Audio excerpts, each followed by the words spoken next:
समाज खबरकागज पक्षर वक्तृता प्रतियोगिता अनुष्ठित गुड़ारी ब्लॉक स्थित सरस्वती शिशु विद्या मंदिर गुड़ारी परिसर में उत्कलमणि पंडित गोपबंधु दास 97तम वार्षिक श्राद्ध दिवस समाज खबरकागज पक्षर वक्तृता प्रतियोगिता अनुष्ठित होता। समाज प्रतिनिधि लोकनाथ साहू तत्वावधान अनुष्ठित कार्यक्रम में प्रधान आचार्य दिलीप कुमार साहू अतिथि परिचय प्रदान करथिले। मुख्य अतिथि भाव विज्ञान स्नातक महाविद्यालय अध्यक्ष अमूल्य कृष्ण प्रधान, जज भाव एमके राय, प्रधान शिक्षक नीलांचल मिश्र, अवसरप्राप्त प्रधान शिक्षक ललित पत्र कार्य तुलाइथिले।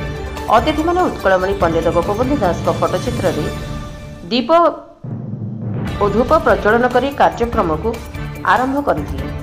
एही कार्यक्रम में सरस्वती शिशु विद्या मंदिर गुड़ारी, सरकारी उच्च विद्यालय गुड़ारी, कस्तूरबा बालिका विद्यालय जलनिधि, ओडिशा आदर्श विद्यालय छात्र छात्री वक्तृता प्रतियोगिता में योगदान करथिले।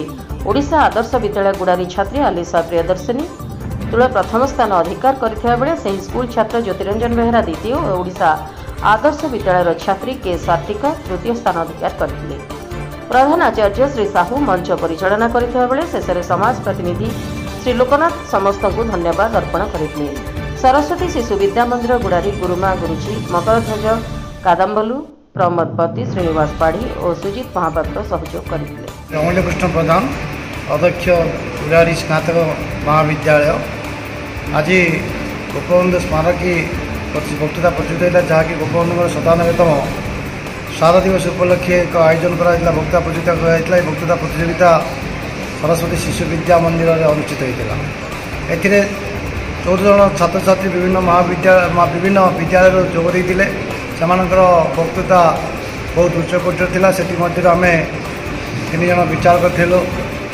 आमर जड़े अवसरप्राप्त प्रधान शिक्षक एवं जड़े प्रधान शिक्षक उभय थिलु। उभयों भितर विचार देखागला। से 3 जन पिला प्रथम द्वितीय तृतीय दिखाई कि आज वक्तृता प्रतियोगिता कर मूल लक्ष्य है जे गोपबंधु थिले आदर्श देश सेवकर अति छवि, जी कि उत्कल मनीष कहल उत्कल मणि रूपे परिचित।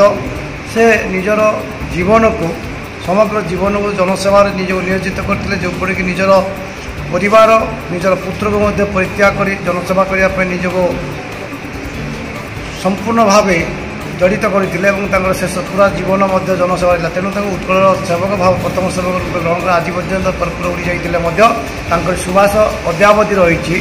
किंतु कहगला जे ओडिया भाषार सुरक्षा, उत्कलर गठन, देशर जातीयता एवं सत्यवादिता परोपकार ये जिन समस्त जनमानस आम युव प्राण भितर बजाय रही प्रयास होता। किंतु यह अति उच्चकोटीर होता।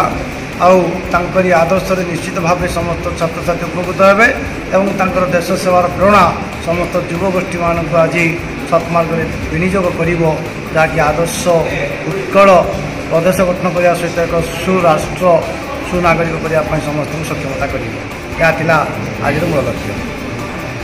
रायगढ़ जिला Gudari block Loknath Sahu report, Republic Odisha, साधारण लोक।